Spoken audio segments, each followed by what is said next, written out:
I can kind of understand now why Iron Maiden fans who were hardcore in the 80s, or even who get into it, after the 1980s, but still hold the 80s stuff to the highest standard, and feel slightly disappointed, maybe compared to the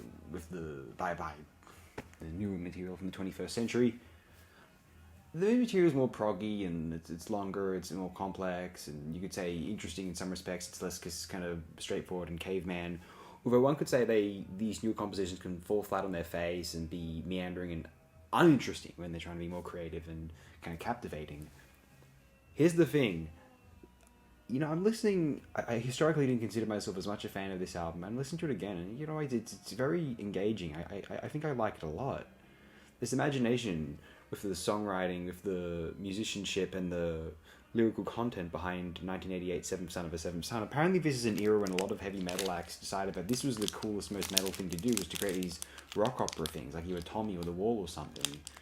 You had Metallica's And Justice for All was not a rock opera, kind of a concept album, but about the themes of just war and stuff and death, for obvious reasons perhaps, and how bass guitar was bad and all that. Apparently, I don't agree, but they certainly felt that way.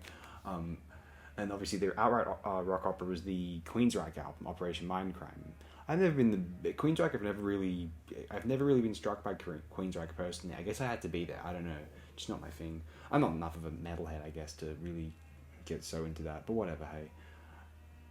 What we have with Seventh Son is a really interesting attempt at it's inspired by progressive rock, clearly, and yet it wants to be true to the Iron Maiden sound of the Bruce Dickinson, Nico McBrain era, Martin Birch era.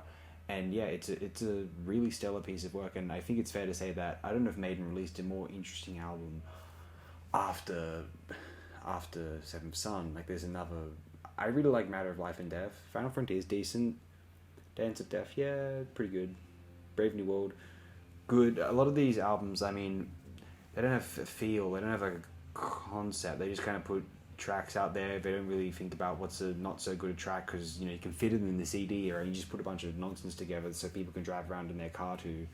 Whereas I prefer the experience of an album which has this gives you a great impression in your mind of a good clean 40 to 50 minutes. I mean, it can be longer. I mean, obviously there are great double albums, but again, just consider what you're cutting, and don't rely on the fact that, because with the cassette era, it's not like even when there were cassettes being sold as well as vinyl, you didn't necessarily think, people will be driving in the car to this, It's in composing every track with that in mind. I mean, that's the problem with the 90s rock era, is they were just composing everything to be just, Stone Temple Pilots, all that garbage Metallica was putting out that decade, hand out the window, just, rocking in the car, midlife crisis, dad mode, just crap. Iron Maiden on Seventh Son of a Seventh Son. This is when heavy metal fans kind of transition, or they kind of become sharpened from the kind of beer drinking kind of, bit overweight and kind of knuckleheads, into the kind of nerdier, reading sword and sorcery novels in their bedroom, sort of not moving out till they're 31 types.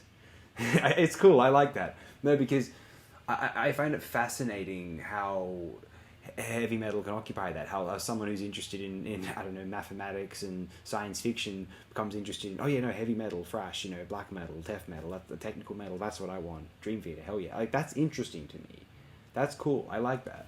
I have an interest in genre fiction, obviously, and so I've always kind of felt as though maybe heavy metal would be. It was music that would resonate with me, given the lyrical themes of a lot of the subgenres. And yet, I love horror films and horror fiction in general. You think I'd adore it, but no, I find a lot of it very kind of similar. And this the sonic variety isn't very. I don't know. It does not grip me, I'm afraid. The wider metal universe. This is a good album. I'm not going to deny that. I used to not like it as much. I think this is one of the Maiden classics. Sure, there's no reason for me to feel otherwise now. This is some of the coolest Bruce Dickinson vocals of all time, some of the most captivating and interesting arrangements Iron Maiden recorded during the 1980s. I think to have seen them play this from start to finish live at the time would have been extraordinary, but I don't know if they did, actually. I can really see how going from this to No Prayer for the Dying would have been seen as a spit in the face to hardcore fans, and why. And I guess they had problems with Janet Gares dancing on stage as well around that time. There was the lineup change around this time. Smith left and was replaced by Janik.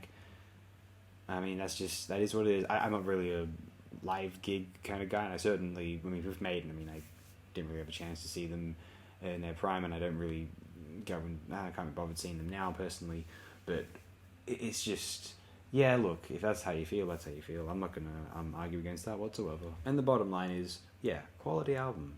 I'm very, very happy I gave this another visit.